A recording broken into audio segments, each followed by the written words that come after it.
Well, Jeff, I'd really like to have a conversation with you on US midcaps, portfolio management, but particularly about risk management and what you do from a risk management perspective. And the place I thought I'd start is, in a market that is on fire, what does risk management look like? At the core of it, I think it's maybe not make as much money as you could have if you just rode the waves. And jokes aside, Rob, I think it's a very important question because my mentor Martin Ferguson taught me that there's always two sides to the investment equation: returns and risk. And I think when things are going well, investors tend to focus on the returns. And a very wise oracle, I think he's located in Omaha, once said that you have to be fearful when others are greedy. And well, the opposite too, you're greedy when others are fearful, but certainly more applicable today that it seems like a lot of people are focused on returns, i.e. being greedy. Making sure that even in frothier times, you don't lose discipline and start chasing um, fads or chasing companies that are growing quickly, but maybe don't have that competitive advantage. Maybe not to pick on any particular one, but I will. There's a company called Super Micro Computers, and they help assemble the servers that are used more increasingly in AI applications. That's a very hot market. The stock has done really well. We took a look at that company. One of the ones first time probably over 2 years ago. Certainly, I mean, clients would have done well if you stepped in then, even with the more recent volatility in the stock price. But also the more recent volatility in stock price would show that this is a company that has a lot of speculative interest in it right now. And fundamentally, there is actually not a strong competitive advantage in this company. There are others who can, or with some small kind of tweaks in their technology and learning, they can catch up. And so, in our opinion, those are the companies that in these times you would want to avoid. And you want to stick to your knitting, which for Mawer is those kind of be boring, make money type companies. It does sound like a fundamental piece of risk management at More is simply the discipline to the investment philosophy. Like buy great businesses, and that in and of itself will help with risk management. What other aspects are there when you sort of look at it from a portfolio manager perspective? Yeah, so I think the first piece is every company needs to be tied together in the portfolio by virtue of having competitive advantage, whether it's more classically a value company or maybe more of a growth type company. Another piece that we think a lot about on the portfolio management side is this concept of inherent contradictions. So, so we diversify, but we also diversify with a purpose in mind. And that purpose is to find inherent contradictions. And the concept is if you have a company that maybe is helped by lower interest rates or lowering interest rates, and so in that environment, that company could create some more wealth. You would ideally have a contradiction in the portfolio where they are helped. That company is helped by having a higher interest rate environment. And so the idea is in periods of time when company A is creating a lot of wealth in a low interest rate environment, company B is creating a little less wealth. They're both wealth creating companies, so they'll still create wealth. But then times are reverse. And sometimes in a low interest rate environment, high interest rate environment, company B is now creating more wealth and company is creating less wealth. But what happens on a portfolio basis is you sort of neutralize this concept of where interest rates will go because your portfolio should have steady wealth creation throughout the interest rate cycle. Jeff, what are some of those variables that are most top of mind to you right now as you go through your risk management process? So probably to no one's surprise, interest rates. So this has been a talk for the last 12 months. But with the election results, thinking through consumption versus investment in the economy, thinking through private sector spending versus government spending, thinking through companies that need to import products into the country versus domestically manufactured, or being tied to kind of more of the domestic economy. So those are all variables that we are trying to balance. And I'd love to get into some more detail with respect to sort of like what this looks like live with examples in the portfolio. But maybe before or along the way there, what comes first? Do you sort of, find a great company, say we should own this, and then do a risk management exercise afterwards if there are adjustments that need to be made? Or do you observe, hey, I think I've got this risk imbalance in the portfolio. Let me go find a stock that meets the criteria, but then helps balance that natural contradiction? I would say a bit of both. First and foremost, we are stock pickers here at Mower. We look for the best idea. But you can't manage risk if there's no return or a risk appropriate return in any of your stocks. So first and foremost, I think that still needs to be the key factor. But there definitely have been times where I've asked the team to consider looking for a certain style or type of investment, um, such as you know domestic manufacturing, or look for a company that maybe is helped by rising interest rates or so forth. It's not to say that therefore now we're only picking from the best idea in a specific pool. Rather, the way I would frame it is the US market is so vast and there's so many good ideas. And as you know, we run a pretty concentrated strategy here at Mower. And so the 37th best idea versus the 33rd idea, which is perhaps in a strategy, would not have a huge difference in its quality.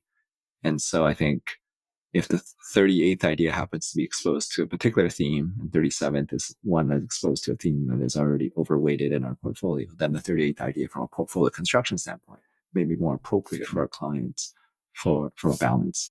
You mentioned the election, you mentioned domestic, you mentioned government spending. Can you walk through the last couple of weeks and months with the US election and what that's meant in terms of either new ideas, adjustments, risk management in our US mid cap strategy?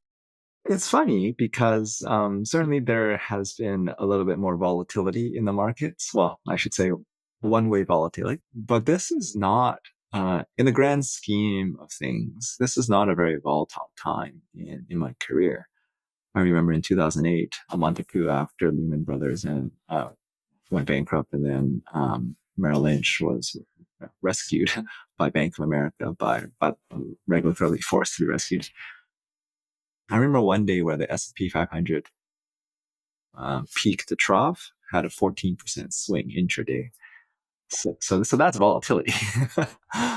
And so, yes, I mean that the markets are moving a little bit more now than maybe they were 3 or 4 months ago. But I think in these times, it's really important to tell yourself you don't fix the ship in the middle of a storm. And this is not a major hurricane. This is kind of a drizzle, a few more things going on. You just continue with the process. So companies that were on our inventory list, we continue to pick the best one off the inventory list and work on it next. We continue to monitor the earnings of the companies that are coming through. What people forget is actually this is also a busy time for us because this is when most of our companies are reporting the third quarter earnings. So I think that's what we're doing. Are we spending a little bit extra time thinking about which companies of ours are a little bit more exposed if tariffs on all U.S. imports get enacted? Yes, yeah, we have kind of run through that exercise. But at the end of the day, we actually did run through that exercise some months ago. The results aren't very different. So the risk management was done ahead of time. You mentioned the 33rd versus the 37th or 8th best idea. I can imagine, Jeff, that another aspect of good risk management is just having options. So if something happens to one of your chess pieces out there in the portfolio, then you don't like what's happened, you've got something else to act with. Can you talk a little bit about the value of inventory from a risk management perspective? Yeah, I think inventory is very valuable, especially in a market where there is a wider number of options, and therefore the best options not in the strategy are therefore closer in quality and return potential, so closer in the investment matrix to some of the less convicted ideas in the portfolio. So we have a pretty extensive inventory management process here at Mower. Again, regular listeners probably have heard us talk about it, but we kind of have a 3-stage process for managing inventory. We initially was screen companies, and these ones, literally, there's thousands of companies in our database M42 that have been screened by someone on the team. And the screening would mean spending anywhere from 30 seconds to maybe 5 or 10 minutes on a company. It's a pretty quick process. And in that time period, we're just looking, at a really high level, do we think there's a chance there's a competitive advantage, a chance that an excellent management team runs it, and a chance it trades at a discount to intrinsic value? Then stage 2 is when you get to the preliminary analysis stage. Obviously, you don't have time to analyze everything, so you want to analyze the most high potential ideas. And so you spend 1 or 2 hours, and for those that make it past that stage, then you go into intensive analysis. And then once a company is done intensive analysis, it goes to stage 3, which is finished goods. And so, yeah, we would have well over 100 finished goods in the US mid-cap universe. Not all of them have been touched the last 12 months, but in every case, like, we've done the full report on that company. We have the discounted cash flow model, maybe in some cases a little bit out of date, but it's a company that we can choose to move on very quickly if we think the opportunity presents itself. And then finally, this is maybe a slight innovation to our process. We, for a long time, we would kind of use off-the-shelf inventory alerts. So you can upload this inventory status, these group of companies to Bloomberg or FactorIQ, but it didn't quite sync as well with how we wanted to do things. And so more recently, we're kind of in the beta stage of testing an inventory alert system that we built internally connected to M42, where you can do some kind of more creative alerts, things like the changes in the P ratio relative to a list of other companies based on kind of where its Z scores move statistically. It's generated a couple interesting alerts. Actually, we just finished essentially doing a Delta company on a finished good inventory idea because of one of these alerts. So we'll see if it's proving its value. Interesting. Well, it does connect for me that, the question started with, inventory and risk management, but it does go back to our earlier discussion of, one of the foundational things with risk management for us is just, does it meet the criteria? Is it a great business?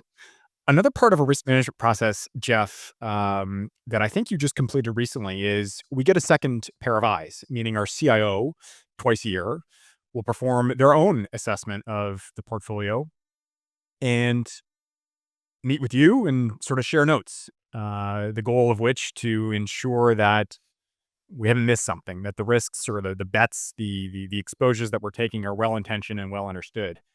Was there anything surprising or noteworthy that came out of your most recent conversation with Christian with respect to the U.S. mid-cap strategy?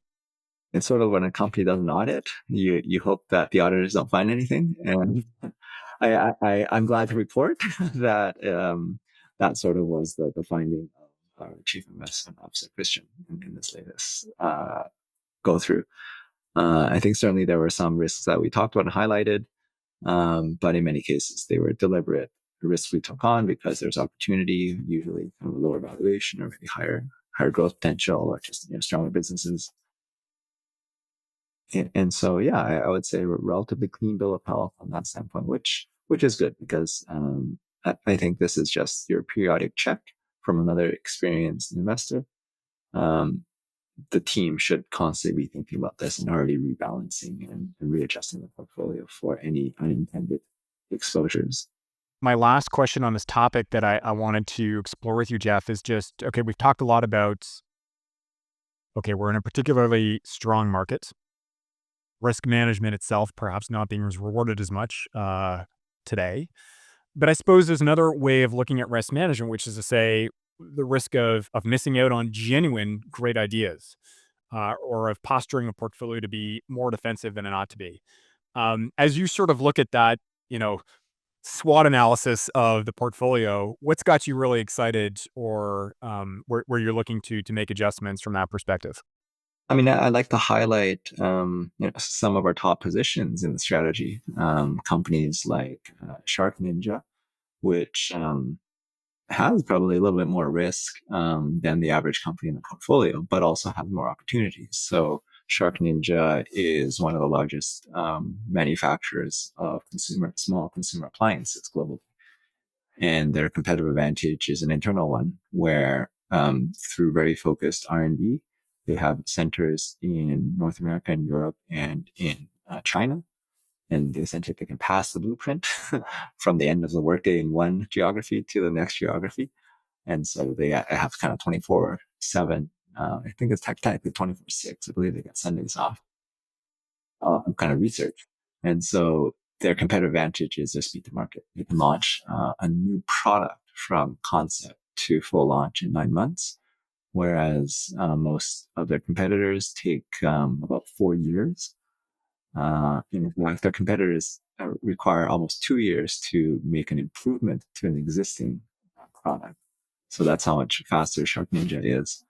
And so because of that, they've gained a lot of market share and they continue to enter new categories. So it's a very this is the management team, kind of one of the co-founders is still the CEO. But it's riskier because it's consumer discretionary. It probably has more exposure to tariffs than any other actually company in our portfolio. But we still think the valuation is reasonably attractive. When we first bought it a year ago, we thought the valuation was very attractive. One of the few times I get to say publicly, oh, maybe our team was somewhat right on that one, because I think the company has almost tripled in price in a year. Um, but I would say we wouldn't necessarily let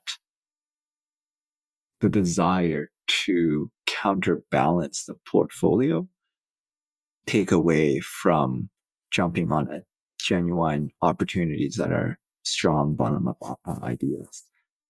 And one way to handle it could be to have, we probably slightly overweighted two other companies in our portfolio. If SharkNinja was not a big weight. You're talking about the natural contradictions to SharkNinja and its content.